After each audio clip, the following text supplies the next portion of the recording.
आफ्नो गाउँ ठाउँ आफ्नो देश छोडेर आएको पनि 4 वर्ष हुन लागिसकेछ।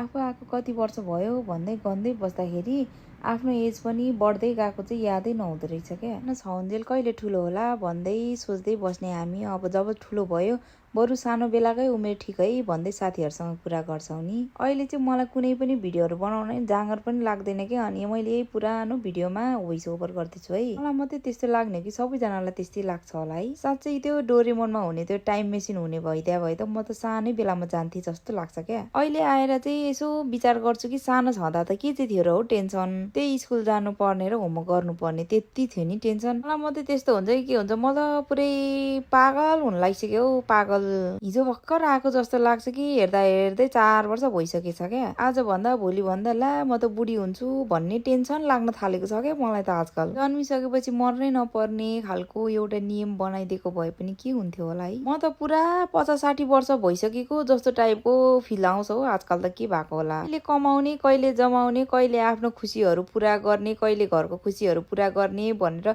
सोच्दा सोच्दा म त टाउको दुखेर आउँछ क्या आजकल त। सोचौँ भने पनि फुत्त टाइम गएको गाई छ, सोचौँ भने पनि आफैलाई गाह्रो हुने के। सानो बेलामा स्कुल जाँदाखेरि कहिले यो स्कुल सकेला र कलेज जान पाउला भन्ने लाग्थ्यो। अनि जब कलेज पुग्यो कहिले कलेज सकेला जस्तो लाग्थ्यो क्या। अब कलेज पनि सक्यो अनि अब चाहिँ म विदेश गएरै छाड्छु, अब त म कहिले जाने भनेर फुरफुर पर्थ्यो क्या। विदेश आयो, विदेशको पनि त्यही टेन्सन। कहिले नियोङ्गो गएको सकेला भन्यो कुर्यो, नियोङ्गो गएको सक्यो, सेनमन गएको गयो, कहिले सकेला भन्दै 2 वर्ष बितेको पनि थाहा नै पाएन। साथीहरूसँग बसेर कुरा गर्दै गर्दा पो साथीले अब त गएको आउने दिनहरू पनि धेरै छैन है भन्दाखेरि पो झस्याङ्ग भएको म त।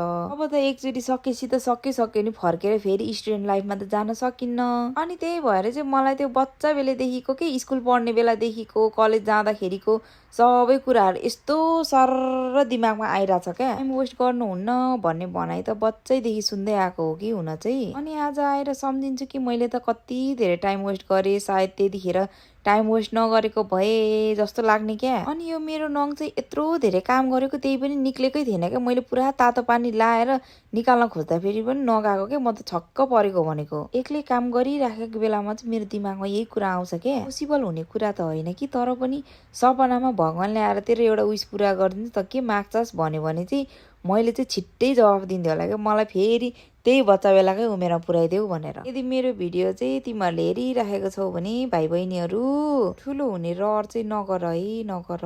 ठुलो भएर तिमीहरूले आफ्नो सपना त पुरा गर्ला कि, तर जिम्मेवारीको भारी बोकेर हिँड्न चाहिँ धेरै गाह्रो पर्छ है। Thank you for watching.